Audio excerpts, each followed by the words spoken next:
song that you just heard was actually a bhajan composed by Mirabai. She was a Bhakti saint. She used to preach in Hindi and Rajasthani, and she used to preach in the state Rajasthan in India. All the Bhakti saints preached in different regional languages, and Mirabai chose to preach in Hindi and Rajasthani so that more and more people could understand what she was trying to teach. She was actually a Rajput queen, but she gave everything up to become a saint. She was a devotee of Lord Krishna, and she rejected the comforts and luxuries of her life when she gave up being a Rajput queen. She also wrote devotional songs for Krishna called Meera Ke Bhajan. So which language did she preach in? Mirabai preached in dash language. Was it Bengali, Marathi, Hindi or Arabic? The correct answer is Hindi. Now, remember the song or the bhajan that you just heard, which was composed by Mirabai? Well, this is its English translation. You can even pause the video here and read the whole thing. Our next Bhakti saint is Gyaneshwar.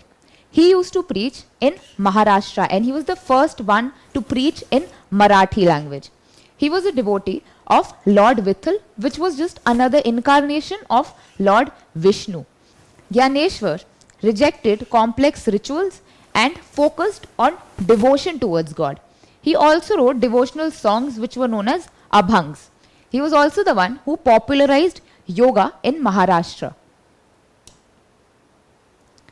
Gyaneshwar also wrote commentary on Bhagvad Gita, which was also known as Gyaneshwari, which was in Marathi. So now Marathi people also had access to the Bhagavad Gita, and they could read and understand its true essence.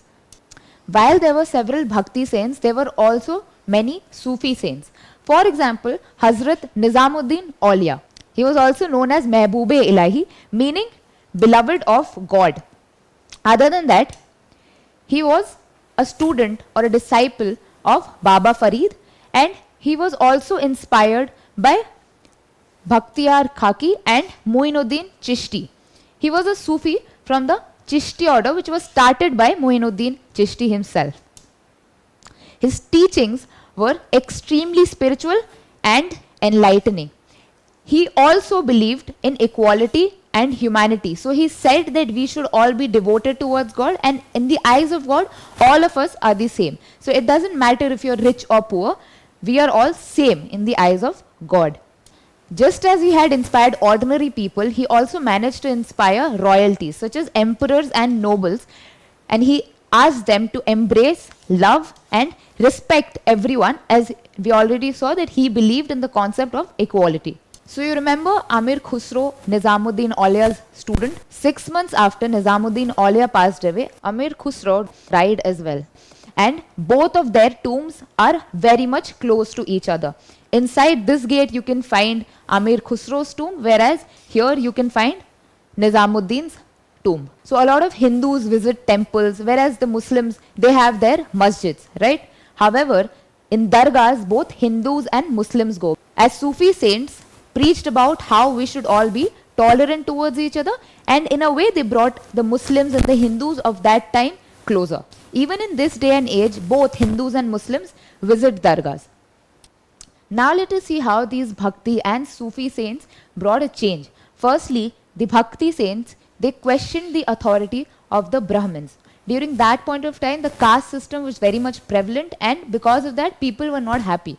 So when these Bhakti saints started preaching, they said that this caste system is not right and the authority of Brahmins is not right. What is more important is that we dig into the Vedas and learn what is there in the Vedas and the Upanishads and even the Bhagavad Gita.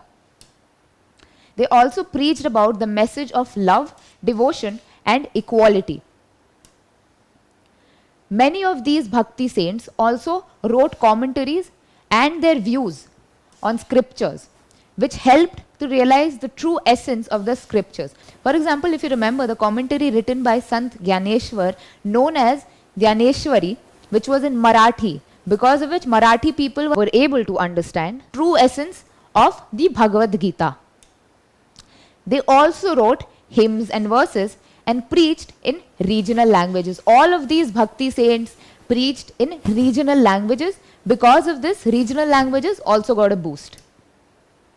Now, what was the impact of these Bhakti and Sufi saints? Well, firstly, the lower class people now had access to the divine knowledge. Now that they could understand what their scriptures were saying, so now they had access to the divine knowledge. The social organization of that time also became more flexible. So as we already know that the Bhakti saints and the Sufi saints used the medium of music and dance to preach about their teachings. For example, the kirtans and kavalis became popular. Kirtans were popularized by the Bhakti saints, whereas kavalis were popularized by the Sufi saints. So now, because of all of this, namghars and dargahs were also established. Namghars and dargahs were basically places where these people used to teach their followers. Now, religious ideas were also incorporated in dance forms as well as theatrical performances, which did not only help in the spread of their teachings but also provided entertainment to these people. So these were the various impacts of the Bhakti and the Sufi saints. They were also able to promote religious tolerance and universal brotherhood and bring a very positive change in the society. Don't forget to subscribe to our channel and hit the bell icon. You can also register for free on DeltaStep.com or download the DeltaStep app and get easy access to more than 5,000 amazing videos as per your school syllabus. Master each topic with our adaptive practice technology. Get million+ questions with step-by-step solutions and unlimited mock tests. Get all your doubts resolved instantly. Learn via games and get a chance to win amazing prizes like PlayStations and iPads. So at DeltaStep, learning is not just fun and easy, it's rewarding too. So register for free now.